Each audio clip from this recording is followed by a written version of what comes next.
Que Bordeaux soit une ville à l'exceptionnel patrimoine est un lieu commun.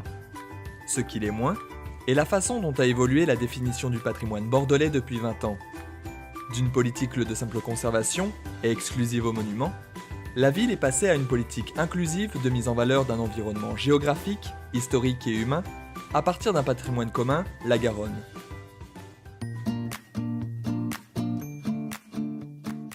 Bordeaux doit sa naissance à la Garonne et elle a dû longtemps sa prospérité à son port. Sa richesse passée, jointe au fait qu'elle a toujours été épargnée par les guerres, explique la permanence de tracés urbains remarquables et d'une architecture homogène et harmonieuse. Si le patrimoine bordelais présentait au début des années 90 un visage assez consternant, le projet urbain de 1996 a d'emblée proposé des outils puissants au service d'objectifs ambitieux favorables à la renaissance patrimoniale de la ville. Ce projet urbain posait 3 objectifs. Il proposait de lutter contre l'envahissement de Bordeaux par les voitures en créant un tramway cernant le centre historique et le protégeant par des voies sous contrôle d'accès. Pour permettre sa traversée de la ville, et notamment celle de la place des Quinconces, une révision de la réglementation urbaine dans le centre historique a été nécessaire. Et c'est bien pour respecter le patrimoine historique que le tram circule sans caténaire dans le centre, que la plateforme du tram est pavée de granit, et qu'il n'y a pas de bande de vente de tickets à la station Bourse. C'est également pour mettre en valeur le patrimoine que les grandes voies empruntées par le tram, ou proches de lui, ont été réhabilitées de façade à façade, et que les grandes places ont fait l'objet de concours d'architecture. Le deuxième objectif visait la création d'un nouvel axe de développement nord-sud allant de la gare au lac en passant par les quais. En supprimant plus de 2 fils de circulation sur les quais, en éloignant de plus de 20 mètres les voies circulées des façades, l'aménagement des quais est aussi une mesure de premier ordre dans la protection et la mise en valeur du patrimoine. Mais la mise en valeur la plus spectaculaire a été celle de la Garonne elle-même et de la rive droite. Le troisième objectif du projet urbain de 96 portait sur les patrimoines de Bordeaux avec une philosophie de base simple. Conserver plutôt que démolir. C'est ce qui a sauvé bon nombre d'écoles héritées de la politique menée fin 19e siècle par Jules Ferry. Tous les patrimoines étaient concernés. Religieux bien sûr, mais également sportifs, scolaires, militaires, sans oublier le patrimoine non bâti, les espaces publics, les parcs, les jardins. Dès 1997, un programme patrimonial bordelais est signé avec l'État. Il permet de lancer la première campagne de ravalement, qui sera suivie par 3 autres, de démarrer un vaste programme de mise en valeur des petites places, de repenser le mobilier urbain, et après élaboration d'un schéma directeur d'aménagement lumière, de mettre en œuvre les premières mises en lumière. Dès 2001, le tram et les quais, joints à un plan de circulation protégeant le centre de la circulation de transit, ont permis d'envisager un grand projet de réhabilitation du centre historique dans toutes ses composantes. Logement bien sûr, car près de 20% d'entre eux étaient alors vacants, mais également équipements de proximité, éclairage et espaces publics. Pour mettre en œuvre ce projet, une structure ad hoc est mise en place. C'est InCité, une société d'économie mixte. Cela veut dire qu'elle regroupe des fonds issus du secteur public et du secteur privé. Ses actionnaires principaux sont la ville de Bordeaux, la communauté urbaine de Bordeaux, aujourd'hui Bordeaux Métropole, la Caisse des dépôts et consignations, la Caisse d'épargne et la Chambre de commerce et d'industrie de Bordeaux. Le conseil d'administration d'InCité est présidé par l'adjointe au maire en charge de l'urbanisme opérationnel, de l'habitat et des déplacements. L'équipe technique d'InCité regroupe des urbanistes et des architectes. Définie par une convention publique d'aménagement, signée par la ville, l'État et les collectivités territoriales, ses objectifs sont clairs. Aider à la mise aux normes de confort les logements existants, accompagner la restructuration des immeubles pour créer des logements plus grands et des logements sociaux en les préemptant si besoin. Remettre en usage les locaux commerciaux vacants en pied d'immeuble et favoriser le commerce de proximité. Sur un objectif de 2400 logements, déjà 2000 ont été réhabilités. En 2011, la politique nationale en faveur des quartiers anciens est renforcée avec une possibilité pour les centres historiques de recevoir des financements de l'État sur la base d'un projet. C'est le PNR-CAD, Programme national de requalification des quartiers anciens dégradés, auquel Bordeaux est retenu avec le projet Recentre. La mise en valeur du patrimoine bordelais est donc bien dans un premier temps liée au premier projet urbain. Elle n'a été rendue possible qu'en raison du changement des usages en matière de déplacement. C'est parce que 50% de l'espace public est dévolu aux piétons et aux deux roues grâce au plan de déplacement urbain que la ville ancienne et son patrimoine sont rendus aux habitants, aux chalands et aux touristes. Toutes ces transformations ont permis que la ville, l'État et la métropole lancent en 2013 la révision du secteur sauvegardé pour laquelle la Direction générale de l'aménagement a la charge de la réalisation des fiches à l'immeuble. C'est une première nationale que l'État accepte de coprésider avec une collectivité territoriale, le dernier document d'urbanisme non décentralisé. Mais le patrimoine bordelais ne se résume pas à son centre historique. Bordeaux a la particularité d'être une ville de pierre et son architecture vernaculaire, couramment assimilée aux échoppes, est remarquable. Dès 2004, la ville ouvre un chantier unique en France en décidant de lancer un inventaire de l'ensemble du patrimoine de pierre sur 42 000 parcelles. Une équipe dédiée, composée d'architectes et des techniciens du patrimoine, est alors formée. Son travail permet à Bordeaux d'être la seule ville de France à disposer au plan local d'urbanisme d'un règlement à la parcelle pour la majeure partie du territoire communal. Ce travail, engagé en 2004, s'achèvera en 2018. En 2007, l'inscription de Bordeaux sur la liste du patrimoine mondial de l'humanité marquera la reconnaissance du travail mené depuis 1996. Il s'agit alors du plus grand des périmètres urbains inscrits dans le monde. S'il couvre la plus grande partie de Bordeaux rive gauche jusqu'au boulevard, il inscrit également la Garonne et sa berge rive droite.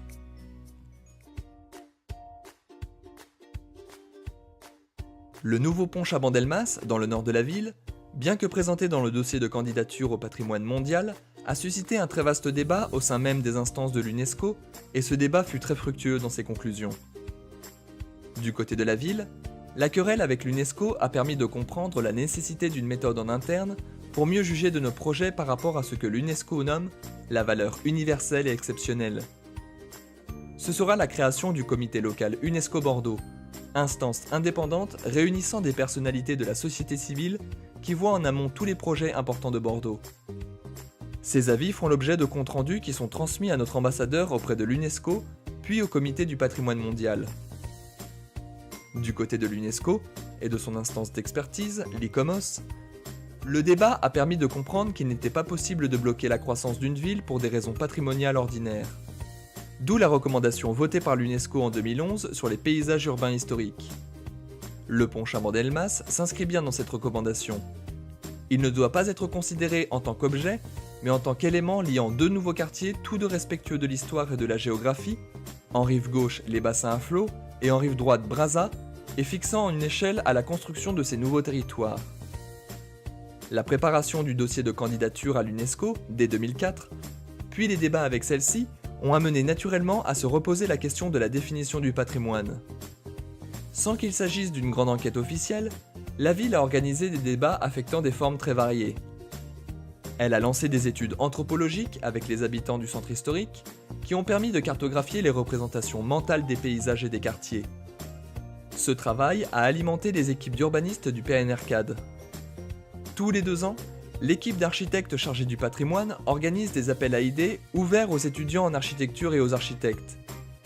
Ces appels à idées ont porté jusqu'à présent sur les échoppes, les cœurs d'îlots, le grand paysage, les chais, les toits et en 2017 l'eau avec l'appel à idées habité sur pilotis.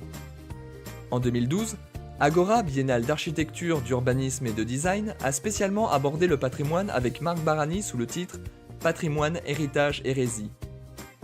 Marc Barani est venu approfondir nos définitions du patrimoine.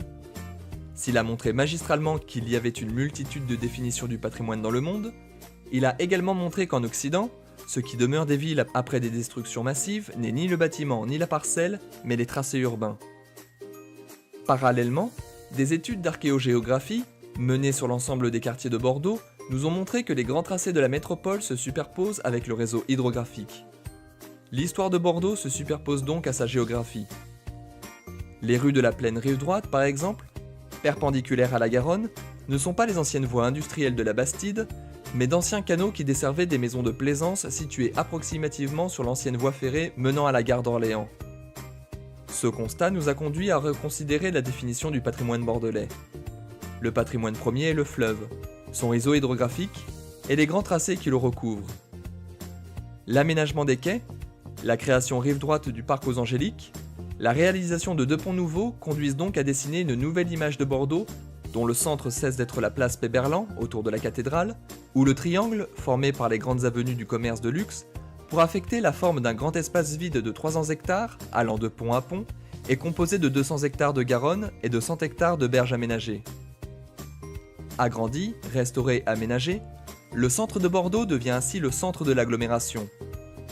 La création des nouveaux quartiers que sont les bassins à flot, Brazza, Niel ou Garonne-Eiffel, ne s'entend donc plus comme des tentatives difficiles pour rivaliser avec la façade des quais de la rive gauche, mais bien comme des quartiers devant s'intégrer dans des paysages urbains historiques, dont la Garonne est le patrimoine princeps.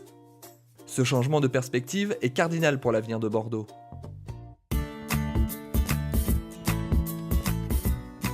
Notre époque a tendance à tout patrimonialiser. Or, il n'est pas possible de tout conserver. Aucune époque d'ailleurs ne l'a jamais fait. Pour le grand patrimoine, la définition d'Alexandre Mélicinos est opératoire. Le patrimoine est ce qui est rare, signifiant et non reproductible. Mais Marc Barani a montré également lors d'Agora 2012 qu'il n'y avait pas de patrimoine sans histoire partagée et qu'il ne saurait y avoir de patrimoine sans projet pour le faire vivre.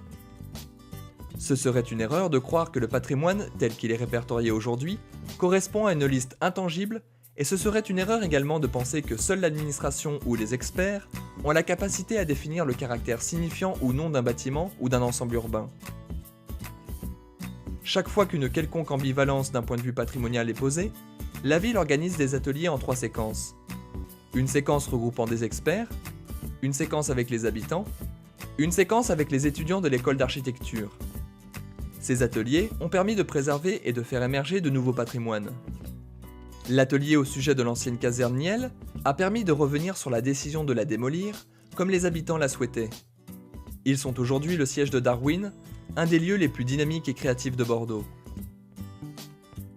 Grâce à l'atelier santé navale, la reconversion du site de l'ancienne école des médecins de la marine a ouvert une traversée piétonne pour relier les quartiers résidentiels des échoppes au fleuve, suite aux propositions unanimes des urbanistes, architectes et habitants. Le nouvel axe permettra de révéler l'intérêt et de rendre accessibles les rares vestiges des remparts de la dernière fortification de Bordeaux, sur lesquels la ville a réaménagé le jardin des remparts.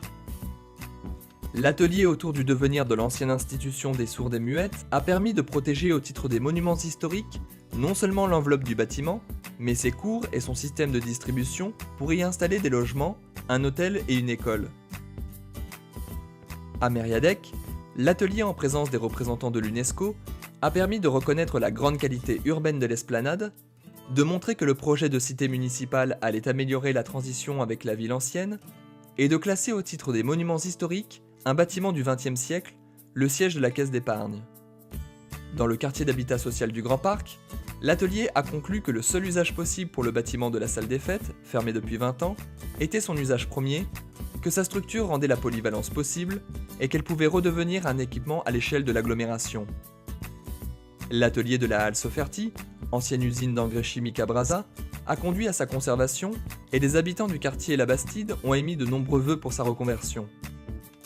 Enfin, l'appel à projet pour le stade de football Chaban-Delmas et son parc sportif des années 30 et l'atelier d'experts qui l'a accompagné ont permis de déterminer les éléments patrimoniaux à conserver en l'absence de classement au titre des monuments historiques. Qu'il s'agisse de la restauration par un artiste et pour les artistes des anciens entrepôts de la marine au Vivre de l'Art, ou les magasins généraux à Niel, de la caserne des pompiers de la Benauge, icône bordelaise du mouvement moderne, ou des hangars de briques à l'entrée des bassins à flot, on voit se dessiner dans chacun des nouveaux quartiers de Bordeaux des éléments patrimoniaux dont la valeur n'est peut-être pas exceptionnelle, mais qui pour les habitants ont une signification forte et dont les urbanistes doivent tenir compte dans leurs projets. On échappe ainsi au schéma traditionnel des villes historiques qui grandissent. D'un côté la ville patrimoniale, et de l'autre la ville générique hors contexte. En disant que le patrimoine commun est la Garonne et le grand paysage, que le site fait le projet et que le projet fait la règle, Bordeaux renvoie dos à dos les fanatiques du patrimoine et les fanatiques de la modernité. Elle tient compte de l'histoire, mais aussi des histoires des habitants et de l'image mentale qui est celle des Bordelais. L'entretien du patrimoine est coûteux, mais si ce dernier est ce qui est rare, signifiant et non reproductible, il mérite les soins qu'on lui prodigue. Le patrimoine du XXe siècle fait encore débat, et notamment celui de sa deuxième moitié. C'est au comité local UNESCO Bordeaux à éclairer les services de la ville en la matière. Aux architectes actuels ensuite à construire ce qui sera le patrimoine de demain. La mise en valeur du patrimoine bordelais et l'inscription de Bordeaux sur la liste du patrimoine de l'humanité sont de puissants vecteurs économiques. 6 millions de touristes visitent la ville chaque année. Si Bordeaux a développé un projet urbain dont le patrimoine au sens classique du terme était au centre, un autre projet urbain se dessine. Il est métropolitain et il doit avoir en son centre le patrimoine tel qu'il est défini aujourd'hui, à savoir la Garonne, son réseau de tracés hydrographiques, dont les Jalles et le grand paysage. Alors seront pour la première fois réunies les composantes historiques et géographiques qui feront la métropole de demain.